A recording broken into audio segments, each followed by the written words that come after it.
The man known only as Silas was a master of the unseen. His mind, a labyrinth of cunning and darkness. He possessed a gift, some would say a curse. During intense meditation, Silas could separate his spirit from his physical form. It began subtly, fleeting glimpses of the world beyond his senses. But like a spider spinning its web, Silas meticulously honed his ability. He delved deeper into the ethereal plane, his control becoming absolute. His spirit, a phantom in the night, could drift through walls, observe the unseen. He saw it all, the secrets whispered in hushed tones, the combinations locked away in vaults. Silas had found the ultimate weapon, his soul, a tool for his ambition. The world, once a barrier, was now his playground. He would become a phantom thief, the unseen hand behind a string of impossible heists.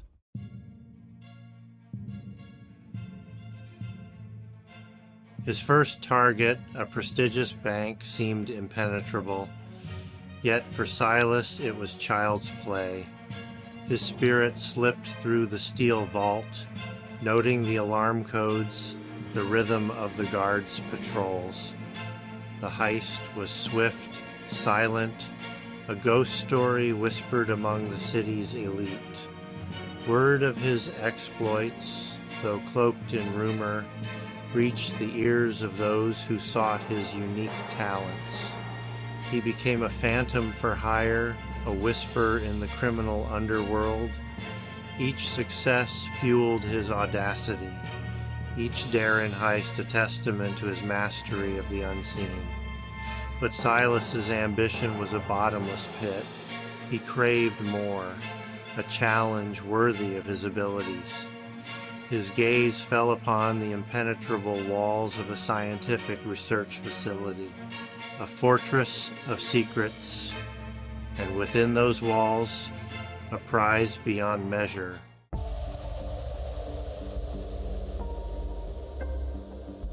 The Helios Research Facility, a titan of modern science, shimmering with innovation and guarded by layers of cutting-edge technology. For Silas, it was a fortress begging to be breached. He spent weeks studying the facility's blueprints, his mind dissecting its layout like a surgeon preparing for a complex operation. Every camera angle, every sensor placement, every potential blind spot meticulously memorized. His astral form became a phantom architect, mapping out the facility's vulnerabilities. He navigated the labyrinthine corridors, noting the intricate security protocols, the pulse of the building's electronic heart. Each night, Silas ventured deeper into the facility's digital nervous system. His spectral touch, a whisper against the cold logic of security algorithms. He learned their patterns, their weaknesses, exploiting the smallest gaps in their digital armor.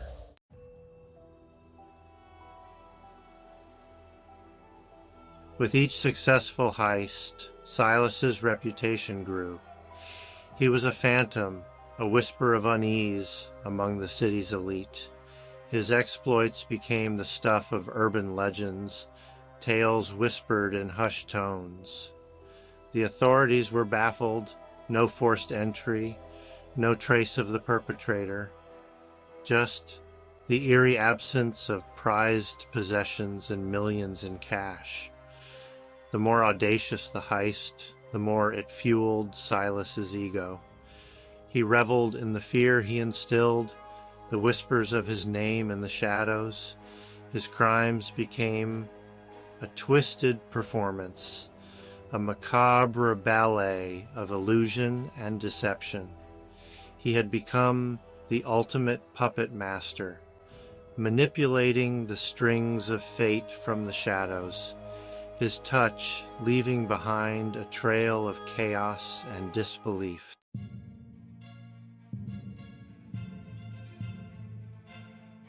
Section 3. The Untouchable Phantom. Silas's confidence bordered on arrogance. He moved through the world with an untouchable air, a predator cloaked in the guise of normalcy. His wealth and influence expanded, a testament to his dark talents. He became a patron of the arts, a philanthropist, his ill-gotten gains laundered through a web of legitimate ventures. His public persona, a carefully crafted facade, hid the darkness that lurked beneath, but even in the midst of his triumphs, a gnawing emptiness lingered within him. The thrill of the heist, the satisfaction of outsmarting his pursuers, it all felt hollow.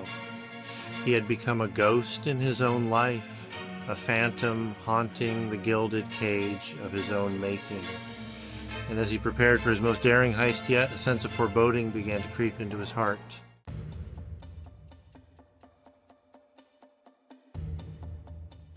Section 1. The Heart of the Labyrinth. The Helios facility wasn't just about technology, it housed something far more valuable. Project Chimera, they called it. A scientific marvel whispered to hold the key to unimaginable power. Silas craved this power. He envisioned it as the ultimate prize, the culmination of his illicit career. With Project Chimera in his grasp, he would become more than a phantom. He would become a god. He dove deeper into the facility's blueprints, his mind a labyrinth, mirroring the complex security measures protecting Project Chimera. He memorized guard rotations, ventilation patterns, even the hum of the electrical grid. Every detail, every anomaly became a piece of the puzzle. And as he pieced it together, Silas felt a growing unease. The Helios facility wasn't just a fortress. It was a living organism, its defenses pulsing with a cold, calculating intelligence.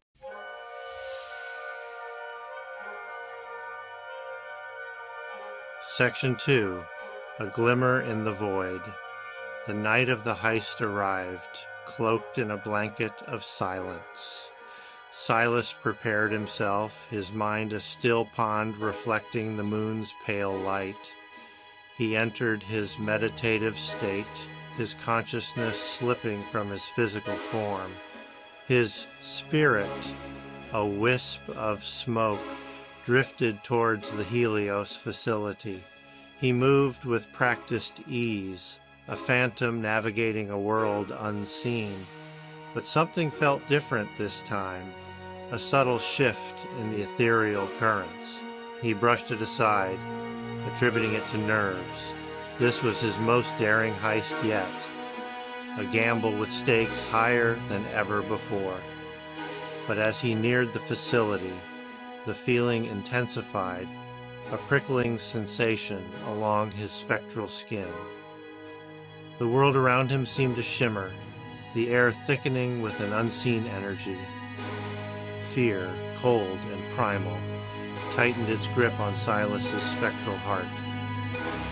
He was entering uncharted territory, a realm where the veil between worlds felt dangerously thin.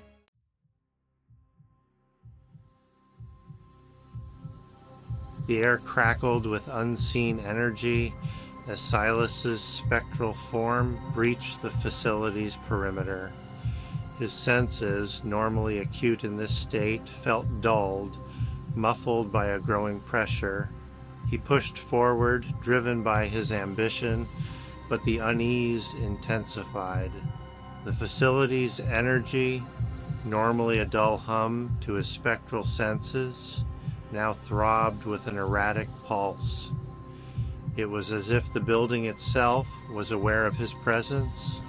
A wave of dizziness washed over him, and then a searing pain shot through his spectral form. He was being pulled back, his connection to his physical body stretched thin, like a thread about to snap. Panic welled up within him. He'd never experienced anything like this before. The facility, it was repelling him, actively fighting back against his intrusion. But how could this be? It was just a building, a collection of concrete and steel. Or was it?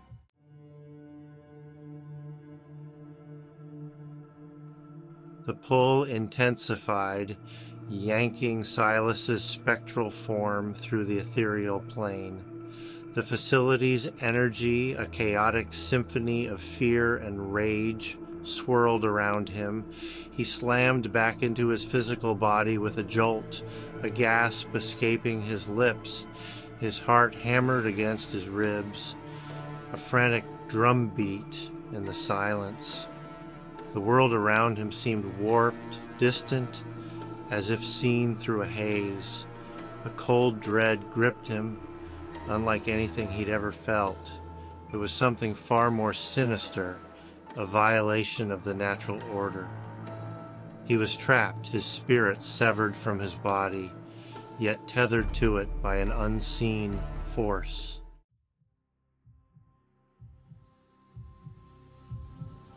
He tried to move, to call out, but his body refused to respond. He was a prisoner within his own flesh, a silent observer as his world spiraled into darkness. A crushing pressure built in his chest, stealing his breath. The room around him, once a sanctuary, now felt like a tomb. And then everything went black.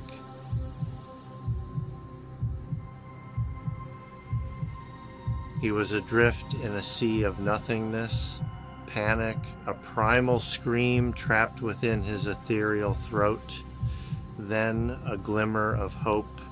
The familiar pull of his physical body beckoned him, but a wall of energy slammed into him. He turned his gaze back to the Helios facility. Something dark and hungry stirred within those walls.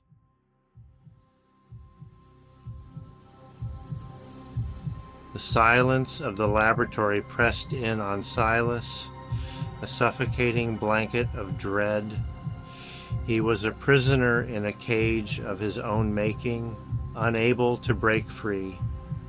Whispers slithered through the air, chilling his spectral form to its core. He searched for escape, flitting through walls and locked doors, but the facility held him fast. The building pulsed with a malevolent energy, mirroring his own. The air grew heavy, thick with the stench of sulfur and decay. The whispers reached a fever pitch, a chorus of damned souls. The floor beneath him buckled, the sterile white tiles cracking. A chasm opened, a maw of swirling darkness. From its depths, eyes glowed with a malevolent hunger. He was being dragged down, pulled towards the abyss. As he descended, the last vestiges of his humanity slipped away. He was but a whimpering soul, condemned to an eternity of torment. The world as Silas knew it dissolved. His senses were overwhelmed by a cacophony of torment. The air burned with the stench of sulfur and decay. His spectral form felt fragile, brittle. Claws of bone and shadow seared his essence. A grotesque face, wreathed in flame, eyes burning with hunger. It regarded him with chilling amusement. Terror flooded Silas's being.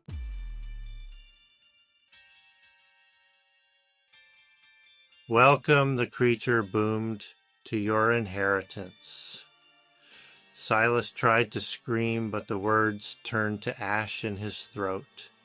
The claws tightened, dragging him closer to the gaping maw, and then he was falling into the heart of the inferno.